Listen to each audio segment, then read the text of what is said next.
Okay. So I've been waiting quite a while to get this package from Logitech, because these are pretty hard to get since everyone's trying to do the same thing.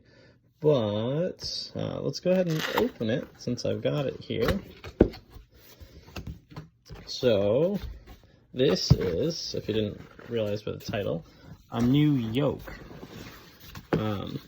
I believe, even though it is, it says it's Logitech, it's manufactured by Saytech. They do precision equipment like this, and this particular one is pretty darn high quality. And it comes at a reasonable price compared to some of the real professional ones. So, ooh.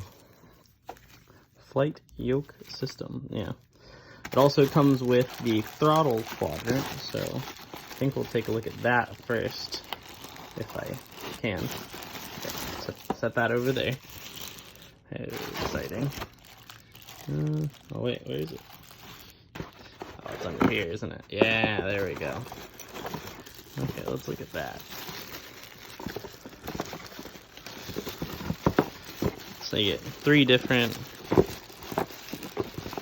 types of levers to start, but you can change them and you can get additional ones to do different things. It's got a whole bunch of programmable buttons, so you can do different things with them. 2, 1, 2, 2. So definitely, I think usually the black one is considered your thrust, and then I believe one of these would be your mixture if you're trying to do like a prop plane.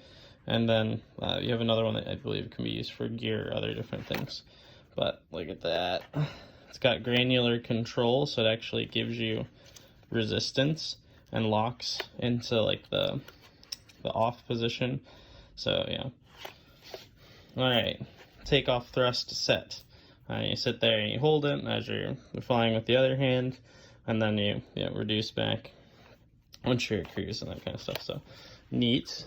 Very much like that. You can change these tops. These come off so that you can actually put on different ones. So like if you had MD-11, you could do 3 just for the engines, and then you could treat it just like you really would and power those up at the same time.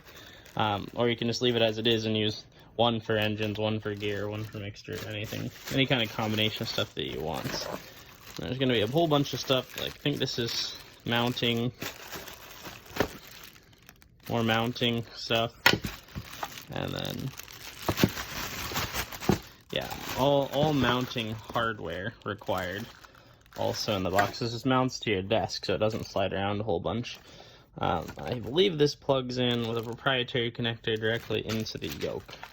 So it's supposed to have support for basically every game or every major flight simulator right out of the box. Doesn't need like any additional stuff, which is really cool. There's more screws, I guess. And oh yes. Alright. If I can ever get the plastic off. Huh. The arm suit. Arm day at the gym. And okay. So yeah. A whole bunch more programmable buttons, so just depending on the type of setup that you want to run, because obviously all cockpits are a little different, or as a lot of people like different flight decks. So you have full in, out, back, forth, left, right, up, down, everything that you'd possibly need. You've got cycling, different buttons and things like that for doing different things. Your radio, it's even got buttons on the back, so a lot of times that's where certain controls like your radio would be. And then you've got buttons on the front for different modes, changing settings, all that kind of stuff. It uses, I think it's just USB, yeah, USB 2. It's gotta be USB 3. It looks like USB 2, but it's gotta be USB 3. And then, yeah, I think it has some pass-through ports as well, so yeah, again, it gotta be USB 3. There's a power adapter, and then the throttle quadrant has its own separate plug-in there. And then you can see more USB pass-through. And yeah, I don't know if there's much else to say. I've also got the Saytech flight pedals on the way, so be able to use the rotor that way. So pretty excited to see all of that here very shortly, but thanks for checking out my unboxing of the Logitech Flight Yoke system.